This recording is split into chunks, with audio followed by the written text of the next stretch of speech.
I'm going to say this on record.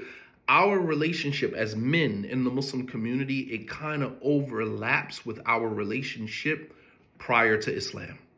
Meaning there's still a lot of hood street rules when it comes to our engagements with one another that we still operate by, despite the fact that it is incongruent, inconsistent with the principles and the protocols of Islam.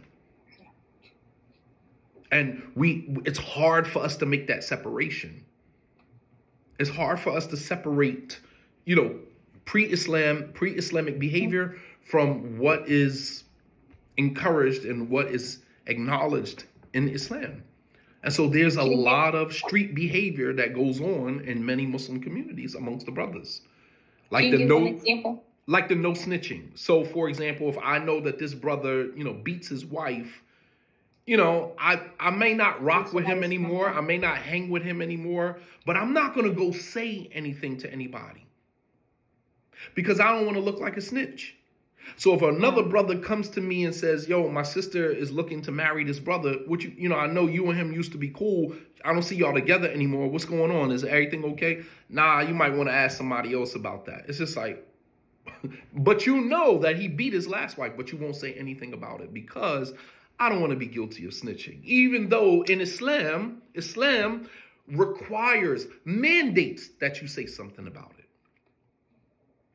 Mandatory that you say something about. You don't have to get on a minbar and expose the brother, but if somebody comes to you and asks you for a reference, Allah subhanahu wa ta'ala says in the Qur'an, Ya ayyuhalladhina amanu, O you who believe, Qumu lillahi, that stand as witnesses for Allah subhanahu wa ta'ala.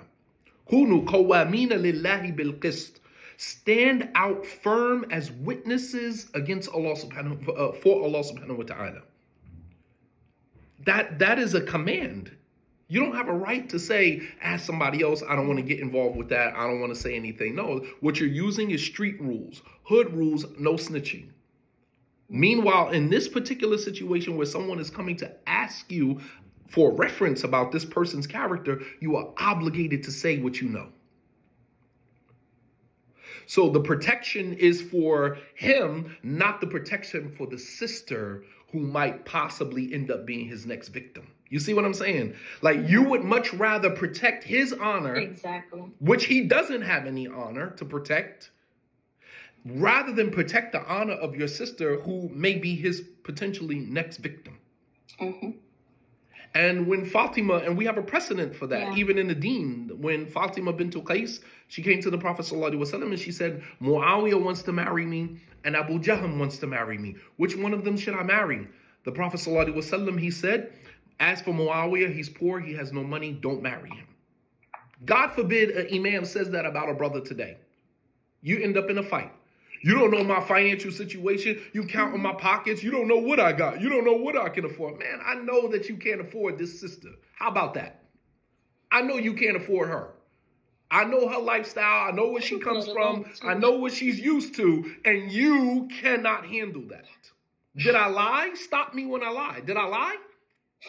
But he's taking issue with you because here again, we have a hatred for the truth. He says, as for Muawiyah, he's poor, he has no money. He says, as for Abu Jahm, for darrabun lin-nisa, he beats his women. Don't marry him either. You understand? The Prophet ﷺ was very clear about that. He beats his women. Don't marry him either. God forbid a brother says that about another brother today. Because here again, we care more about the honor of the brother, which he has none, than the honor of the sister who's coming in who may potentially be his next victim. Those are street rules that we still live by. Yeah. Totally inconsistent with what we have in our deen. Yeah.